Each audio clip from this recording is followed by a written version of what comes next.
بسم اللہ الرحمن الرحیم۔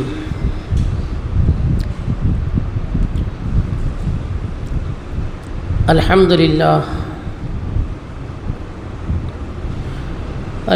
للہ نحمده ونستعینه ونستغفره ونؤمن به ونتوکل علیہ ونعوذ باللہ من شرور انفسنا ومن سیئات اعمالنا،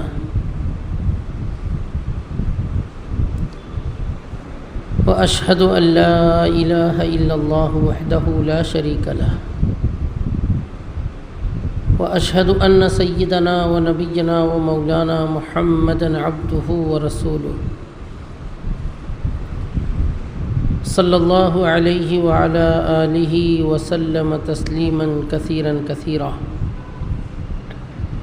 اما بعد فأعوذ باللہ من الشیطان الرجیم، بسم اللہ الرحمن الرحیم۔ فلما استيئسوا منه خلصوا نجيا قال كبيرهم ألم تعلموا أن أباكم قد أخذ عليكم موثقا من الله ومن قبل ما فردتم في يوسف فلن أبرح الأرض حتى يأذن لي أبي أو يحكم الله لي وهو خير الحاكمين،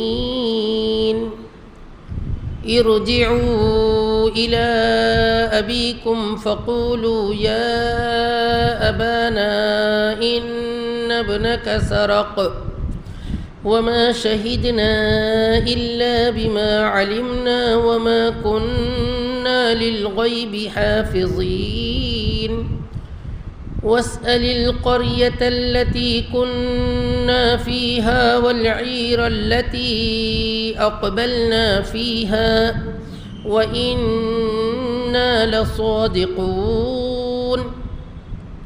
قال بل سولت لكم أنفسكم أمرا فصبر جميل، عسى الله أن يأتيني بهم جميعا إنه هو العليم الحكيم،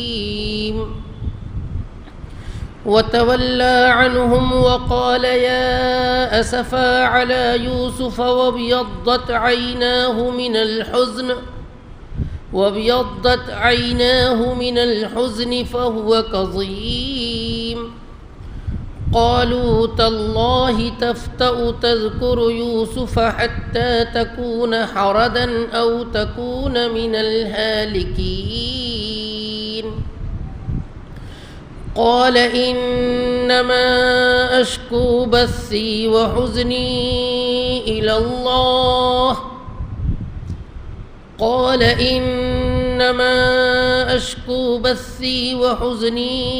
إلى الله وأعلم من الله ما لا تعلمون، يا بني اذهبوا فتحسسوا من يوسف وأخيه ولا تيأسوا من روح الله إنه لا ييأس من روح الله إلا القوم الكافرون، فلما دخلوا عليه قالوا يا أيها العزيز مسنا وأهلنا الضر وجئنا ببضاعة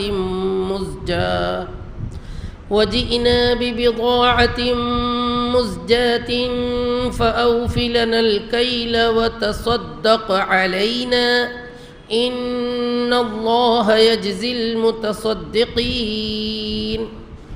قال هل علمتم ما فعلتم بيوسف وأخيه إذ أنتم جاهلون، قالوا أئنك لأنت يوسف قال أنا يوسف وهذا أخي قد من الله علينا إنه من يتق ويصبر فإن الله لا يضيع أجر المحسنين قالوا تالله لقد آثرك الله علينا وإن كنا لخاطئين قال لا تثريب عليكم اليوم يغفر الله لكم وهو أرحم الراحمين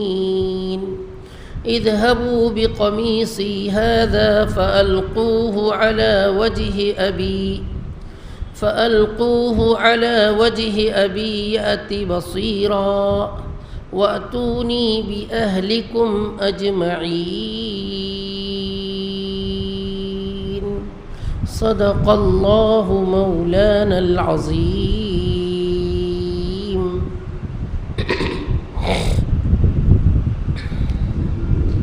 قابل صد احترام بزرگوں، مکرم نوجوان دوستوں، موقر معظم خواتین اسلام، جو تلاوت مبارکہ بھی ہم سن رہے تھے، 13ویں پارے کا 4تھا رکوع،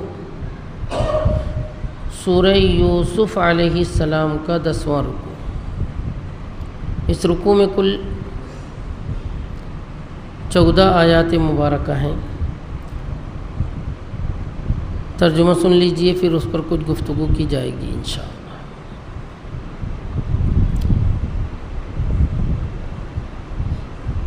پھر جب وہ لوگ عزیز مصر سے مایوس ہو گئے تو تنہا ہو کر سرگوشی کرنے لگے۔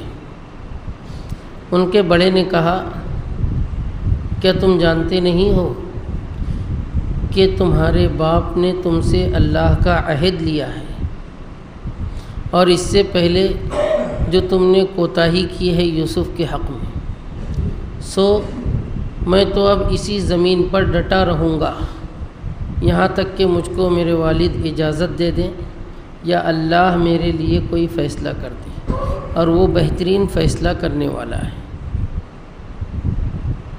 تم لوگ واپس لوٹ جاؤ اپنے والد کے پاس اور ان سے کہہ دو کہ ابو جان، یقیناً آپ کے بیٹے نے چوری کیا ہے، اور ہم تو صرف اسی بات کی گواہی دیتے ہیں جو ہم جانتے ہیں، اور ہم غیب کے جاننے والے نہیں ہیں، اور آپ پوچھ لیجئے اس بستی سے جس میں ہم تھے اور اس قافلے سے جس میں ہم آئے ہیں، اور یقیناً ہم لوگ سچ بول رہے ہیں۔ انہوں نے کہا کہ بلکہ تمہارے لیے تمہارے جی نے کچھ باتیں مزین کر دی ہے، پس بہترین صبر ہی بہتر ہے۔ امید ہے کہ اللہ ان سب کو لے آئے گا میرے پاس، یقیناً وہ علم والا ہے، حکمت والا ہے۔ اور ان سے منہ موڑ لیا اور کہنے لگے، ہائے افسوس یوسف پر، اور ان کی آنکھیں، دونوں آنکھیں سفید ہو گئیں غم کی وجہ سے، اور وہ خوب غم اٹھانے والے تھے۔ بچوں نے کہا کہ اللہ کی قسم، آپ مسلسل یوسف کو یاد ہی کرتے رہیں گے یہاں تک کہ آپ نڈھال ہو جائیں گے یا ہلاک ہو جائیں گے۔ انہوں نے کہا کہ میں اپنے رنج اور غم کی شکایت صرف اللہ ہی سے کرتا ہوں، اور میں اللہ کی جانب سے وہ باتیں جانتا ہوں جو تم نہیں جانتے۔ اے بچوں، تم چلے جاؤ، بس سراغ لگاؤ یوسف اور اس کے بھائی کا، اور تم اللہ کی رحمت سے مایوس مت ہو، یقیناً اس کی رحمت سے مایوس نہیں ہوتا ہے مگر کافر لوگ۔ پھر جب ان پر داخل ہوئے کہنے لگے، اے عزیز، ہم کو اور ہمارے گھر والوں کو بہت سخت تکلیف پہنچی ہے، اور ہم تمہارے پاس یہ ردی قیمت لے کر آئے ہیں، بس آپ ہم کو پورا پورا اناج دیجیے اور ہم پر خیرات کیجیے، یقیناً اللہ خیرات کرنے والوں کو بدلہ عطا فرماتا ہے۔ انہوں نے کہا کیا تم جانتے ہو کہ تم نے جہالت میں یوسف اور اس کے بھائی کے ساتھ کیا کیا ہے؟ کہنے لگے ارے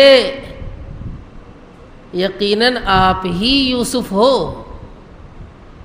انہوں نے کہا میں یوسف ہوں اور یہ میرا بھائی ہے، یقیناً اللہ نے ہم پر احسان فرمایا۔ بات یہ ہے کہ جو بھی تقوی اختیار کرے گا اور صبر کرے گا تو اللہ نیکی کرنے والوں کے اجر کو ضائع نہیں کرتا۔ کہنے لگے اللہ کی قسم، اللہ نے تجھ کو ہم پر فضیلت دیا اور بلا شبہ ہم ہی قصوروار ہیں۔ انہوں نے کہا کہ آج تم پر کوئی ملامت نہیں ہے، اللہ تمہاری مغفرت فرمائے، اور وہ سب رحم کرنے والوں میں سب سے زیادہ رحم کرنے والا ہے۔ تم لوگ میرا یہ کرتا لے کر جاؤ اور اس کو لگا دو میرے والد کے چہرے پر، وہ آ جائیں گے بینا ہو کر، اور تم اپنے تمام گھر والوں کو لے آؤ میرے پاس۔ یہ پورے رکوع مبارک کا ترجمہ ہوگا۔ قابل احترام سامعین و سامعات، گزشتہ رکوع میں جب واقعہ رکا تھا، اکثر احباب کی طرف سے ایک تشنگی محسوس کی گئی کہ اس کا اگلا سلسلہ ہم کب سنیں گے۔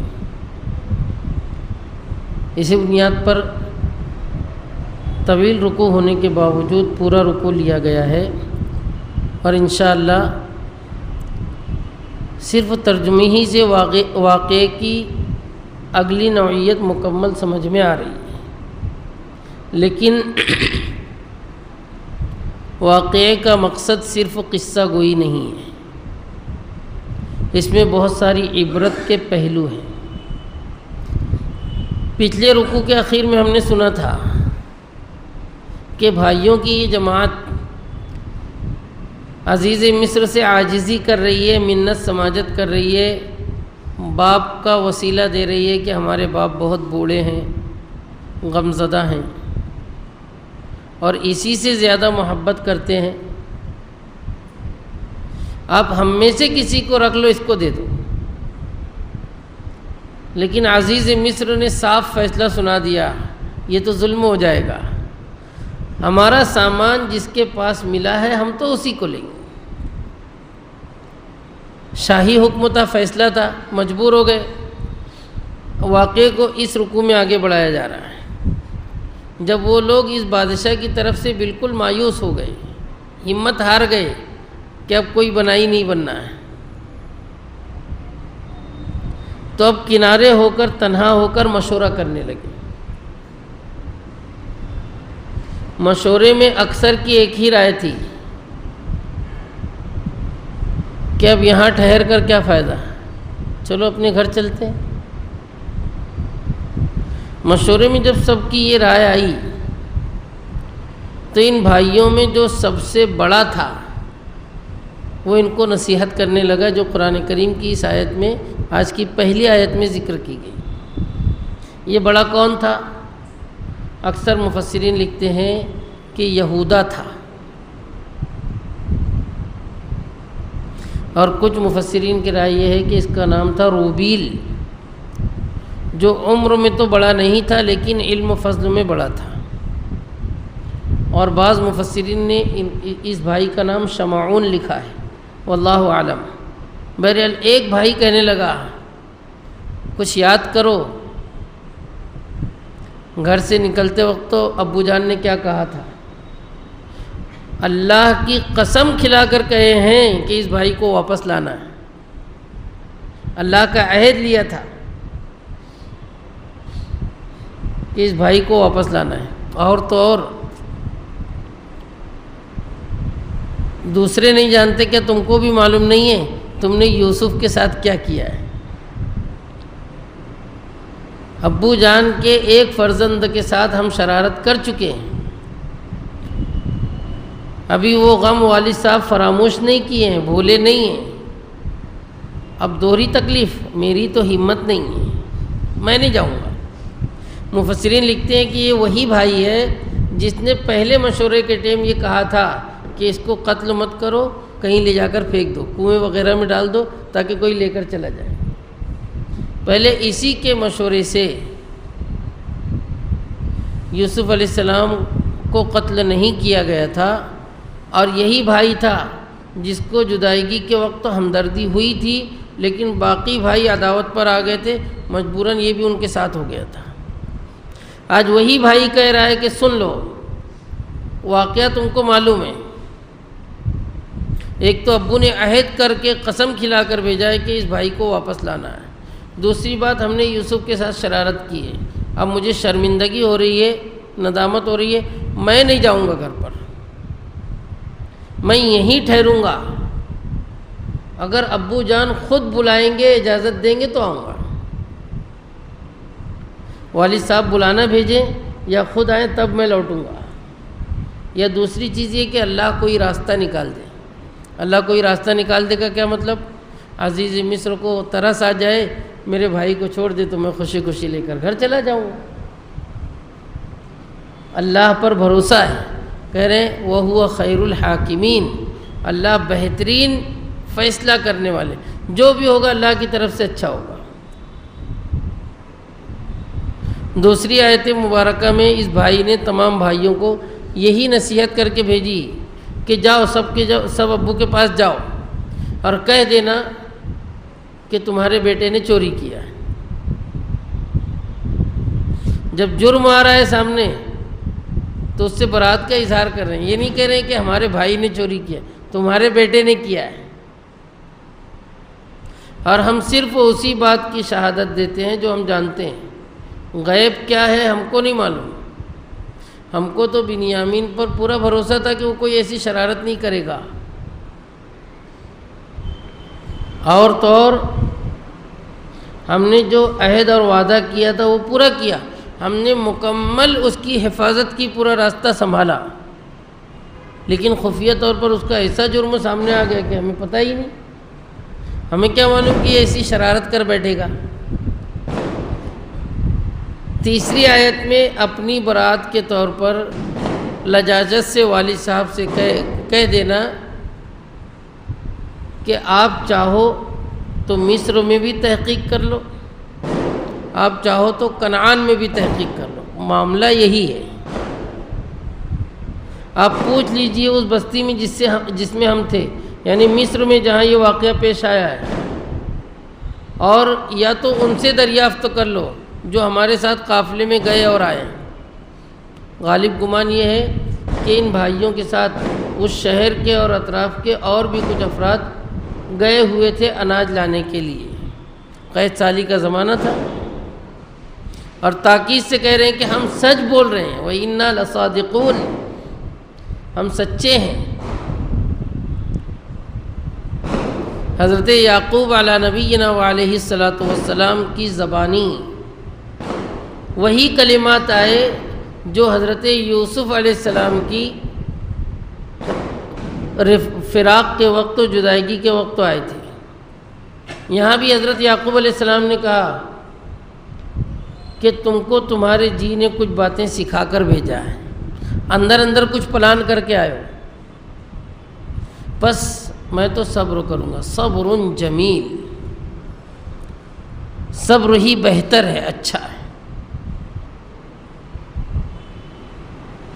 لیکن اللہ کی ذات سے مجھے امید ہے کہ اللہ اب ان سب کو میرے پاس لائے گا، یقیناً وہ علم والا ہے اور حکمت والا ہے۔ شان نبوت دیکھیے، شان انبیاء دیکھیے، مصیبت دوہری ہو گئی، پہلے ایک صاحبزادہ گم تھا، آج دوسرے کی خبر آ رہی ہے، لیکن جس دن دوسرے کی خبر آئی تو معاملہ تو الٹا چل رہا ہے۔ غم ہے، اندر خوب غم سے نڈھال ہوئے ہیں، لیکن جب دوسرے کی خبر آئی تو اب اللہ پر بھروسہ بڑھ گیا کہ اللہ ان سب کو لائے گا، حاضر کرے گا۔ اللہ علم والے، حکمت والے۔ حضرت یعقوب علیہ السلام نے یہ جملہ کیسے کہا؟ مفسرین نے اس میں نکات بیان کیے۔ ایک وجہ تو یہ ہو سکتی ہے کہ حضرت یعقوب علیہ السلام کو بذریعہ وحی اطلاع ہو گئی، یا اللہ پاک نے دل میں الہام کر دیا کہ تیرے سب بیٹے تجھ کو ملیں گے۔ دوسری ایک اہم وجہ یہ ہے کہ حضرت یوسف علیہ السلام نے بچپن میں جو خواب دیکھا تھا ابھی تک وہ شرمندہ تعبیر نہیں ہوا تھا۔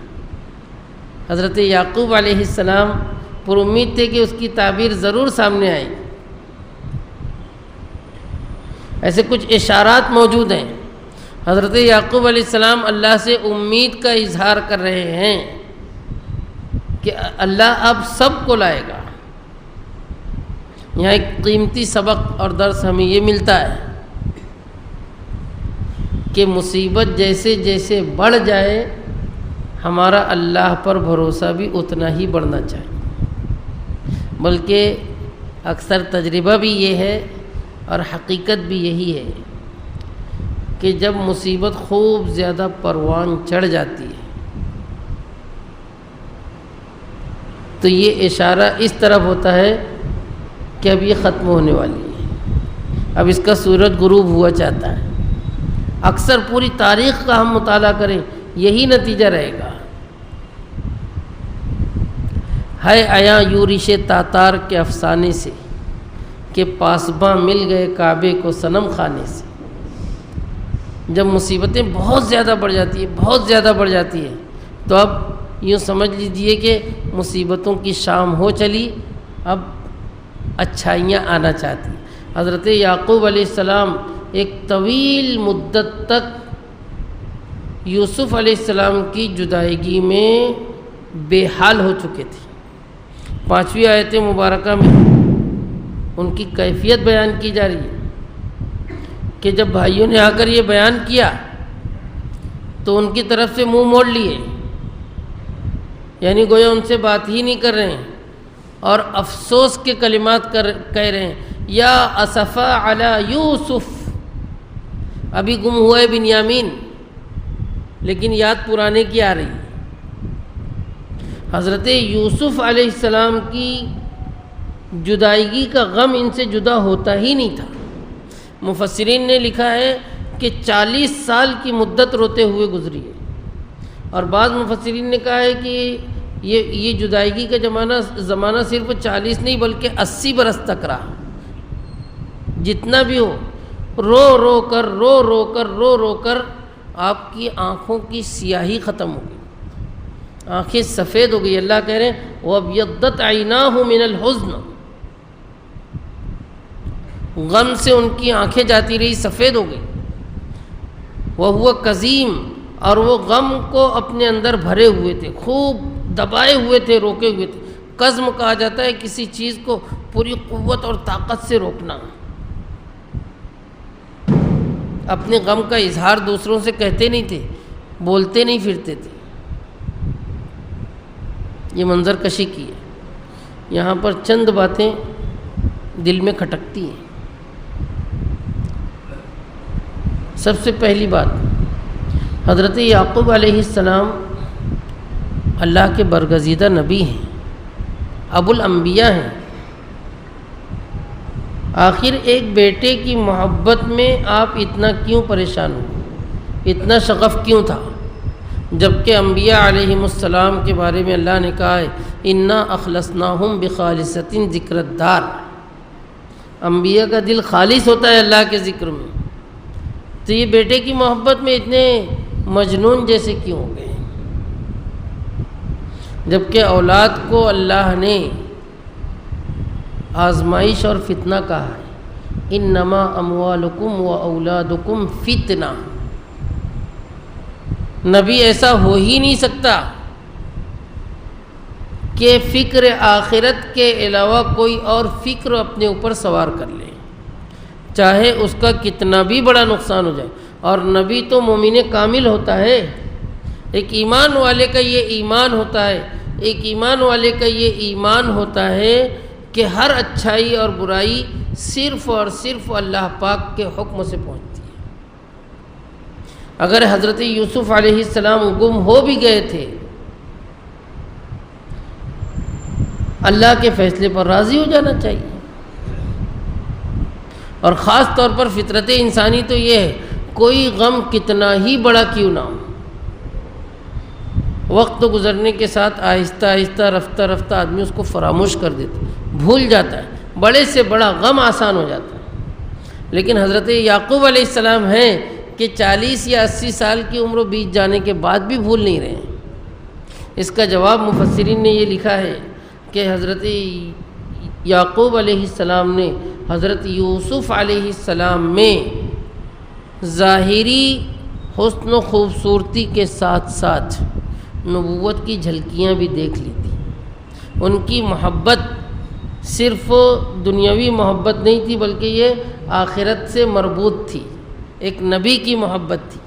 اس واسطے کوئی اعتراض نہیں ہوتا. یہاں پر امام قرطبی رحمۃ اللہ علیہ نے پھر وہی بات ذکر کی ہے کہ حضرت یوسف سمجھ رہے ہیں تب بھی اب تک راز فاش نہیں کر رہے ہیں. جواب وہی ہے کہ اللہ نے جب تک روکے رکھا جب تک آپ نے راز کو ظاہر نہیں کیا. حضرت یعقوب علیہ السلام غم سے انتہائی نڈھال ہیں. بچے مارے افسوس کے قسم کھا کر کہہ رہے ہیں، اللہ کی قسم آپ مسلسل یوسف ہی کو یاد کرتے رہو گے یہاں تک کہ آپ مزمحل ہو جاؤ، بالکل کمزور نڈھال ہو جاؤ یا ہلاک ہو جاؤ. کیا اس کی یاد میں مر جاؤ گے؟ آنکھیں تو چلی گئی ہے، جسم بھی چلا جائے گا. اس آیت مبارکہ کے ضمن میں علامہ قرطبی رحمۃ اللہ علیہ نے ایک عجیب و غریب واقعہ لکھا ہے جو بعض روایات سے بھی سمجھ میں آتا ہے کہ اللہ نے حضرت یعقوب علیہ السلام کا اتنا سخت امتحان کیوں لیا.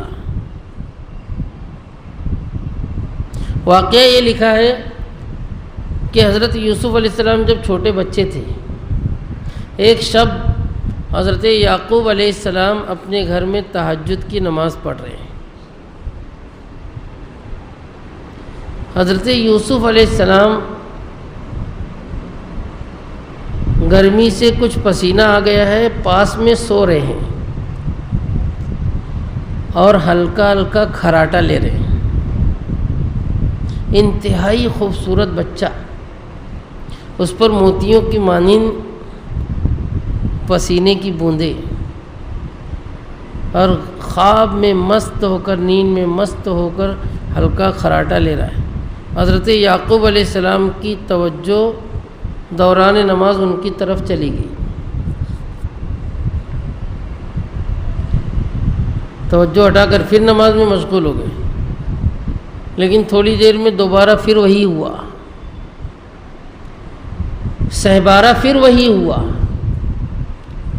اللہ پاک نے فرشتوں سے کہا کہ ذرا میرے اس مقرب بندے، میرے اس دوست کو تو دیکھو، مجھ سے راز و نیاز کر رہا ہے، مجھ سے باتیں کر رہا ہے اور دوسری طرف توجہ کر رہا ہے، میرے غیر کی طرف متوجہ ہو جا رہا ہے. اللہ پاک نے قسم کھا کر فرمایا کہ میں اس کا امتحان لوں گا، اور امتحان یہ لوں گا کہ جن آنکھوں سے اس نے دیکھا ہے اس کی آنکھیں بھی چھین لوں گا، اور جس کو یہ دیکھا ہے اس کو بھی دور کر دوں گا.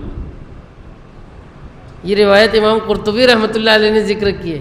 اس کے عوض میں اللہ پاک نے یہ سخت امتحان لیا تھا کہ حضرت یوسف علیہ السلام کو بھی طویل مدت تک دور کر دیا، اور حضرت یعقوب علیہ السلام کی روتے روتے آنکھیں چلی گئی. بچے بھی تانا دے رہے ہیں کہ آنکھیں تو چلی گئی، اب کیا ہلاک ہو جاؤ گے؟ حضرت یعقوب علیہ السلام نے کہا کہ میں اپنا غم، اپنی تکلیف، اپنا رنج صرف اللہ کو سناتا ہوں، تم سے تھوڑی شکوہ کر رہا ہوں. اس جملے کے کہتے وقت بھی آپ ان کی طرف متوجہ ہی نہیں تھے. یوسف علیہ السلام پر افسوس کرتے ہوئے بھی بچوں سے کوئی خطاب نہیں کیا. بچوں کو کہہ رہے ہیں کہ کہ تم مجھ کو نصیحت کر رہے ہو، میں تو اپنا غم اور فکر صرف اللہ ہی کے سامنے پیش کرتا ہوں، اور میں اللہ سے کچھ ایسی باتیں جانتا ہوں جو تم نہیں جانتے۔ نبی ہیں، اللہ کی حکمتیں، اللہ کی مصلحتیں آپ خوب جانتے ہیں۔ بڑے درد بھرے کلمات ہیں حضرت یعقوب علی نبینا وعلیہ الصلاۃ والسلام کی، جس میں ہمارے لیے یہ عبرت اور سبق ہے کہ اللہ پاک کی طرف سے اگر کوئی تکلیف اور امتحان پہنچے، مصیبتی پہنچے، تو سب سے پہلے حق تو یہ ہے کہ ہم اللہ ہی سے عاجزی کر کے اپنے غم کو اللہ کے سامنے پیش کریں۔ الہی تو نے ہی درد دیا ہے، تو ہی دوا دے گا۔ حضرت یعقوب علیہ السلام اللہ سے لجاجت سے کہہ رہے ہیں، بندوں اپنے بیٹوں کے سامنے ذکر کر رہے ہیں کہ میں اپنا رنج و غم صرف اپنے اللہ کو سناتا ہوں، اور اللہ سے کچھ باتیں جانتا ہوں جو تم نہیں جانتے۔ 8ویں آیت مبارکہ میں حضرت یعقوب علیہ السلام نے اپنے بچوں سے کہا کہ اے بچوں جاؤ اور یوسف اور بنیامین دونوں کو ڈھونڈو۔ اب مجھے احساس ہو رہا ہے کہ شاید دونوں مل جائیں۔ اب کہاں ڈھونڈے؟ ایک کا تو ٹھکانہ معلوم ہے کہ مصر میں دھرا گیا ہے، دوسرے کا ٹھکانہ نہیں معلوم۔ جس کا پتہ معلوم ہے وہیں چلے جاؤ، پہلے اس کے متعلق تو کوشش کر لو، اور امید ہے کہ دونوں آئیں گے۔ اور ساتھ میں نصیحت کیا کہ اللہ کی رحمت سے نا امید مت ہونا۔ اللہ کی رحمت سے نا امید ہونا صرف کافر ہی کا کام ہے، کفار ہی یہ کام کرتے ہیں۔ بڑا قیمتی، بڑا پیارا، بڑا پرلطف جملہ ہے۔ بزرگوں اور دوستوں، ہمیں اچھی طرح سے یاد رکھنا ہے۔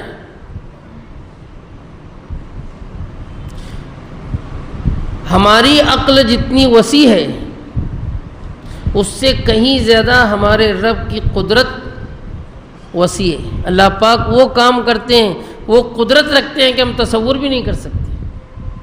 بیت اللہ شریف کی حفاظت کا واقعہ ہم جانتے ہیں، ابابیل کے ذریعے اللہ نے کیسے حفاظت کی تھی۔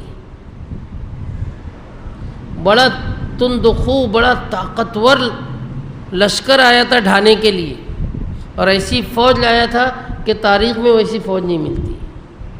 اللہ نے ابابیل کے ذریعے سے ان کو تہس نہس کیا اور اپنے بیت اللہ کی حفاظت کی۔ ایک شاعر نے منظر کشی کچھ ان الفاظ میں کر دیا کہ اپنے کعبہ کی حفاظت تجھے اب خود کرنی ہے، اب کوئی ابابیل کا لشکر نہیں آنے والا۔ تو دوسرے شاعر نے اس کا رد کیا، اس کی رحمت سے ہوتا ہے مایوس فقط کافر، وہ جب چاہے ابابیل کا لشکر بھیجے۔ اللہ کی رحمت، اللہ کی قدرت اتنی زیادہ وسیع ہے کہ تصور سے بالا تر ہے۔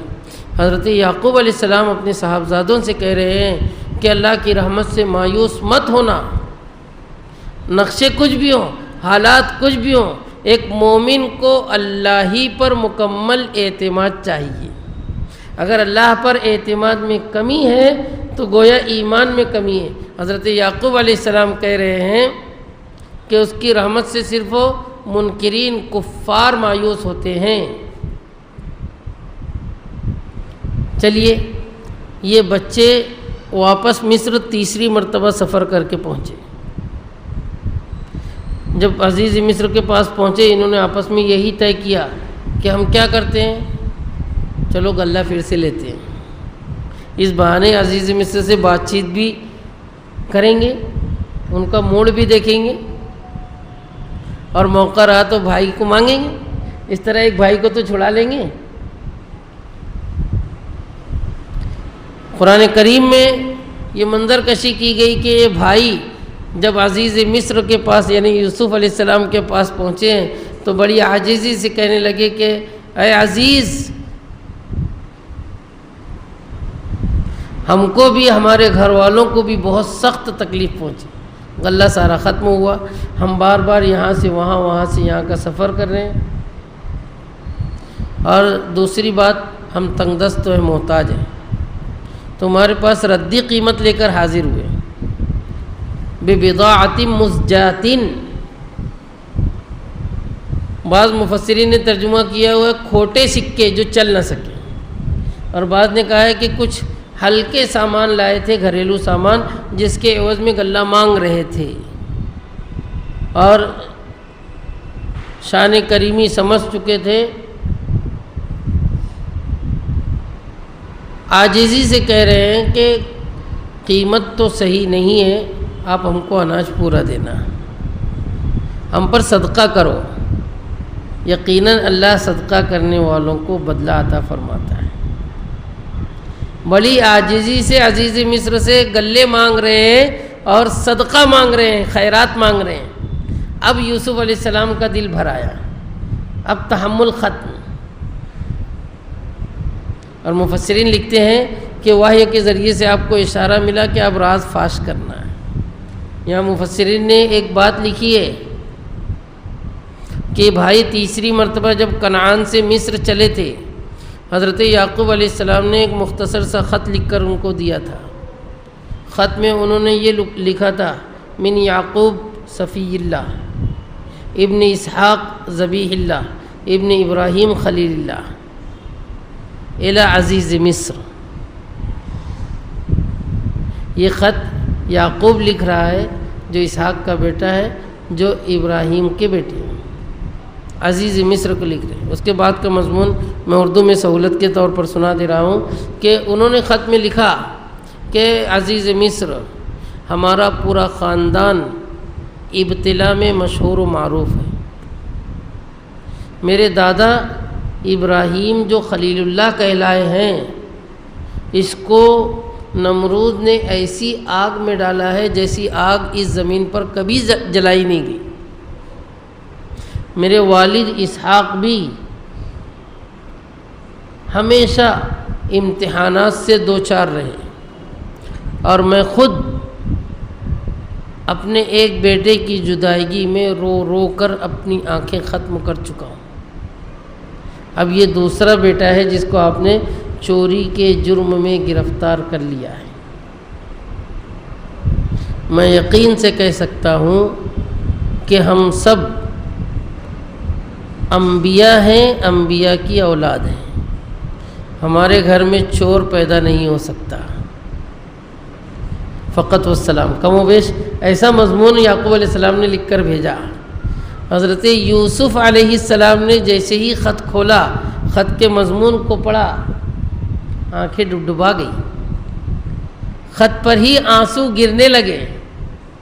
اب والد کی یاد ستائی، اللہ کی طرف سے بھی اجازت مل گئی کہ اب راز فاش کرنا ہے۔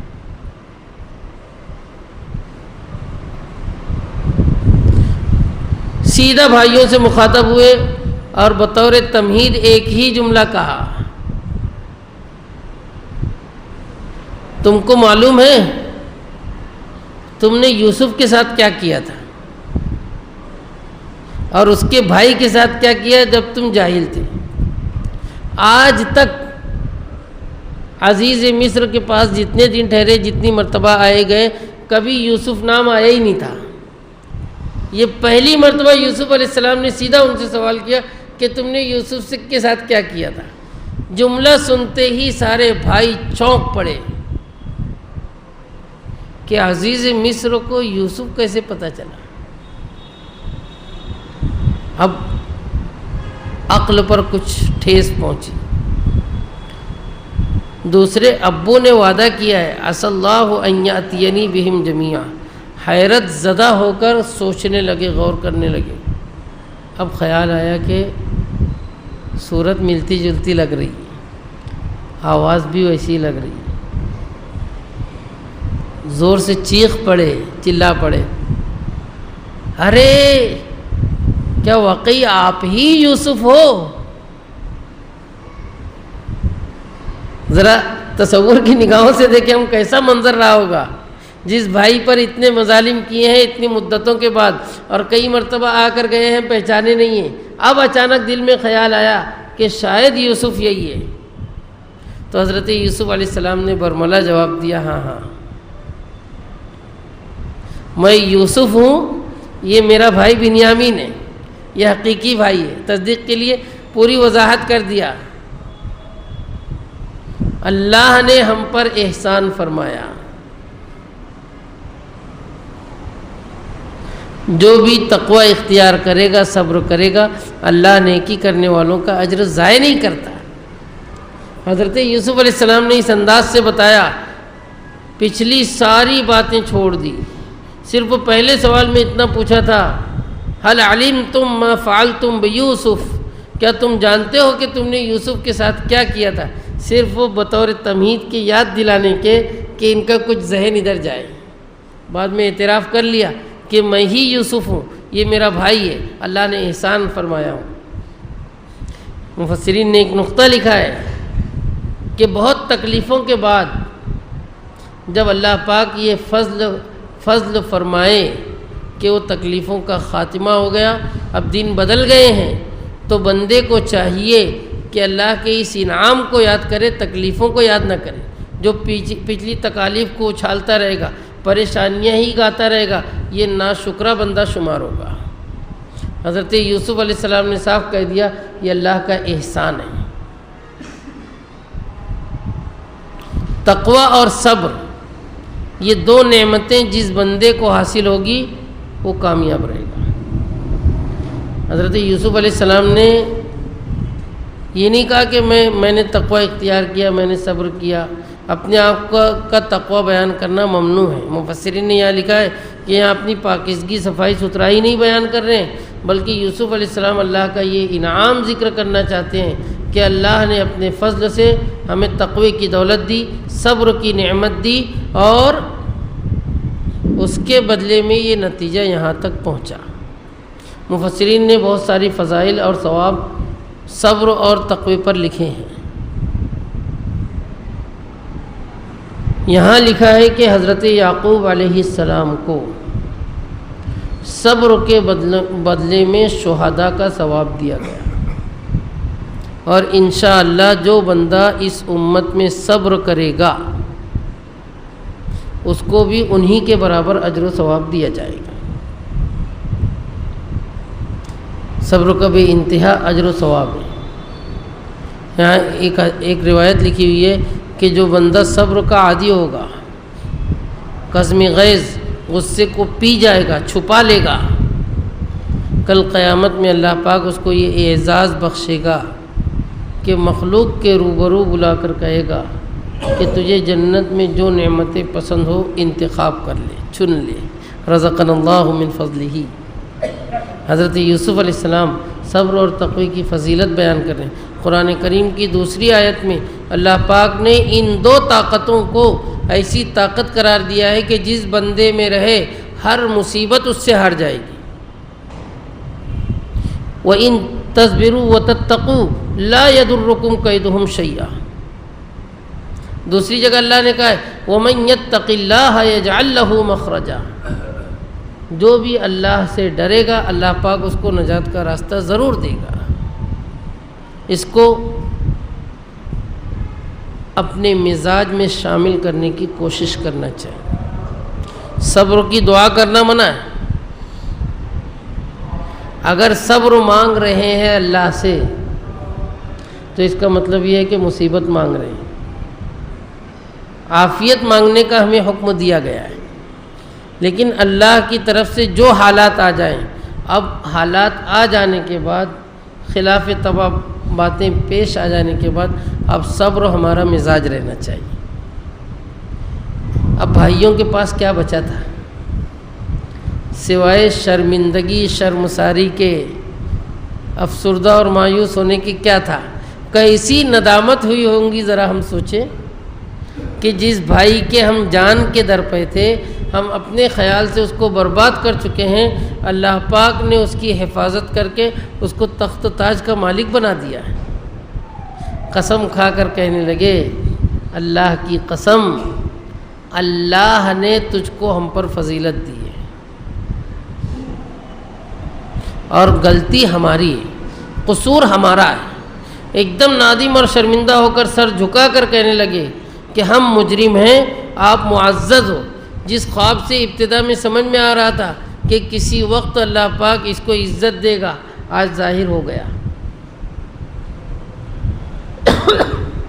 حضرت یوسف علیہ السلام نے بھائیوں کی جب یہ ندامت اور شرمندگی دیکھا تو اپنے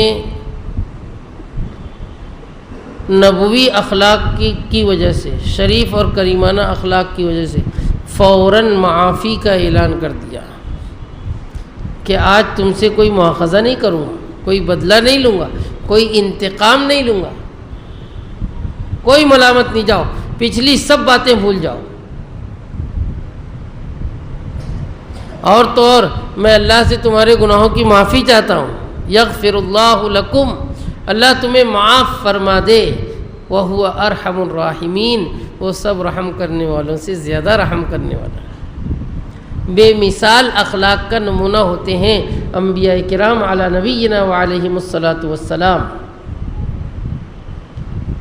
پیارے نبی صلی اللہ علیہ وسلم کا واقعہ پہلے بھی آپ حضرات کی خدمت میں رکھا جا چکا ہے کہ مکہ مکرمہ میں دشمنوں نے اتنی تکلیف دیا کہ مجبور ہوئے ہجرت کرنے پر۔ بہت سارے صحابہ کرام کو موت کے گھاٹ اتار دیا، خود نبی اکرم صلی اللہ علیہ وسلم کی جان کے در پہ تھے، اللہ نے حفاظت فرمائی، ہجرت کی شب تو سب تلوار لے کر کھڑے ہوئے تھے، لیکن جب وہ وقت آیا کہ مکہ میں فاتحانہ شان سے داخل ہوئے، صحابہ کرام تو یہی سمجھ رہے تھے، یہی بول رہے تھے کہ آج تو ایک ایک چیز کا بدلہ لے لیں گے، بہت انہوں نے مارا ہے، ستایا ہے، پریشان کیا ہے، ہم کو کعبہ کے پاس سجدہ کرنے نہیں دیا ہے۔ ایک جملہ زبان پر تھا، الیوم یوم الملحمہ، آج تو انتقام لینے کا دن ہے، ان سے پورا بدلہ لینے کا دن ہے۔ لیکن زبان رسالت سے نبی اکرم صلی اللہ علیہ وسلم نے اعلان فرمایا، الیوم یوم المرحمہ، آج انتقام کا نہیں بلکہ رحم و کرم کا دن ہے، آج معاف کرنے کا دن ہے۔ اس وقت تو آپ نے یہ جملہ کہا تھا کہ آج میں بھی اپنے ان بھائیوں سے وہی کہتا ہوں جو یوسف نے اپنے بھائیوں سے کہا تھا، لا تثریب علیکم الیوم، آج تم سے کوئی انتقامی کارروائی نہیں، انتہائی شاندار عفو و درگزر سے بڑھ کر کوئی انتقام ہو ہی نہیں سکتا۔ پھر حضرت یوسف علیہ السلام نے اللہ سے دعا کی کہ اللہ ان کے گناہوں کو معاف فرمائے، اور امید کا مظاہرہ کیا۔ 14ویں آیت مبارکہ میں حضرت یوسف علیہ السلام نے بھائیوں سے کہا کہ میرا یہ قمیص لے جاؤ، اس کو اپنے والد کے چہرے پر لگانا، ان کی آنکھیں لوٹ آئے گی، اور پورے گھر والوں کو لے آؤ۔ اس آیت کی تفسیر انشاءاللہ ہم آئندہ رکوع کے ساتھ سنیں گے۔ یہاں اجمالاً ہم یہ سن لیں کہ یہ قمیص عجیب و غریب قمیص تھی۔ مفسرین نے لکھا ہے کہ یہ وہ قمیص تھی جو اللہ پاک نے جنت سے حضرت ابراہیم علیہ السلام کے لیے اس وقت بھیجی تھی جب آپ کو آگ میں ڈالا جا رہا تھا۔ اور یہاں واقعی میں مناسبت یہ ہے کہ جس دن حضرت یعقوب علیہ السلام کو جھوٹی خبر پہنچائی گئی تھی، وہ ایک جھوٹی قمیص تھی جس پر جھوٹا خون لگایا گیا تھا۔ آج واقعے کی سچائی جب پہنچائی جا رہی ہے تو حقیقت میں قمیص ہی کے ذریعے وہ خبر پہنچائی جا رہی ہے کہ یہ سچی قمیص آئی، وہ جھوٹی قمیص تھی، یہ سچی قمیص ہے۔ اس کے ذریعے سے آپ کو صداقت کا پتہ چلے گا۔ پورے یوسف علیہ السلام کے واقعے میں 3 جگہ قمیص کارنامہ انجام دے رہی ہے۔ پہلی مرتبہ بھائیوں نے خون وغیرہ لگا کر لے جا کر پیش کیا تھا کہ دیکھو اس کو بھیڑیے نے کھا لیا، چیر پھاڑ کر دیا، دیکھو۔ دوسری مرتبہ جب زلیخا نے حملہ کیا تھا، معاملہ واضح نہیں ہو رہا تھا کہ مجرم یہ ہے کہ یہ ہے، چھوٹے سے بچے نے بتایا تھا کہ قمیص چیک کرو، آگے سے پھٹی ہے کہ پیچھے سے پھٹی۔ اور یہ تیسرا موقع آیا، حضرت یوسف علیہ السلام جا کر اپنے بھائیوں سے کہہ رہے ہیں کہ یہ قمیص لے کر جاؤ، ابو کے چہرے پر لگائیں گے، انشاءاللہ ان کی بینائی واپس آ جائے گی، اور پھر پورے گھر والوں کو لے آنا۔ انشاءاللہ آئندہ رکوع میں ہم واقعے کی آخری کڑی سماعت کریں گے۔ وآخر دعوانا ان الحمد للہ رب العالمین۔ بسم اللہ الرحمن الرحیم الحمد للہ رب العالمین والصلاة والسلام علی سید الانبیاء والمرسلین لا الہ الا اللہ الحلیم الکریم سبحان اللہ رب العرش العظیم والحمد للہ رب العالمین نسألک موجبات رحمتک وعزائم مغفرتک والغنیمة من كل بر والسلامة من كل إثم لا تدع لنا ذنبا إلا غفرته ولا هما إلا فرجته ولا مرضا إلا شفيته ولا دينا إلا أديته ولا حاجة هي لك رضا إلا قضيتها يا أرحم الراحمين اللهم إنا نسألك الصحة والعفة والأمانة وحسن الخلق والرضا بالقدر ربنا هب لنا من أزواجنا وذرياتنا قرة أعين واجعلنا للمتقين إماما اللهم إنا نسألك من صالح ما تؤتي الناس به من الأهل والمال والولد غير الضال ولا المضل ربنا لا تجعلنا فتنة للقوم الظالمين یا ارحم الراحمین ہم سب پر رحم و کرم فرما، ہماری اس تمام خطاؤں اور لغزشوں کو معاف فرما، حسد بغض و کینہ سے ہماری حفاظت فرما، حسن اخلاق کی دولت ہمیں بھی عطا فرما، محض اپنے فضل و کرم سے ہمیں فہم و فراست عطا فرما، فقہ فی الدین کی دولت عطا فرما، اخلاص کی دولت عطا فرما، بصارت اور بصیرت عطا فرما، ہمارے اس مجمع کے تمام موجودات کی جائز اور نیک تمناؤں کو پوری فرما، جو مقروض ہیں ان کے قرضوں کی ادائیگی کے انتظام فرمائیے۔ اے اللہ، جو تنگی معاش سے دوچار ہیں انہیں رزق حلال برکت و وسعت کے ساتھ عطا فرما، محض اپنے فضل و کرم سے ہمیں اتحاد و اتفاق کی دولت عطا فرما۔ اے اللہ، تمام عالم کے مسلمانوں کی جان و مال، عزت و آبرو، مساجد و مکاتب اور خانقاہوں کی حفاظت فرما۔ اے اللہ، دشمنان اسلام کے شر سے ہم سب کی حفاظت فرما، ان کے مکر و قیود کو انہیں پر لوٹا دیجیے۔ اے اللہ، غزہ و فلسطین کے مسلمانوں کو جلد از جلد دوبارہ مکمل آباد فرما دیجیے، ان کی صلاحیتوں میں اے اللہ خوب اضافہ فرما۔ اے اللہ، تمام عالم کے مسلمانوں میں عفت و پاک دامنی عطا فرما، ہر قسم کے شرور و فتن سے حفاظت عطا فرما، اپنے محبوب صلی اللہ علیہ وسلم کے دست مبارک سے ہمیں جام کوثر عطا فرما، بروز محشر عرش کا سایہ عطا فرما، بغیر حساب کتاب کے جنت الفردوس کا داخلہ ہم سب کا مقدر فرما۔ ربنا تقبل منا انک انت السمیع العلیم وتب علینا انک انت التواب الرحیم، وصلی اللہ تعالی علی خیر خلقہ سیدنا و نبینا و مولانا محمد وعلی آلہ و اصحابہ اجمعین برحمتک یا ارحم الراحمین۔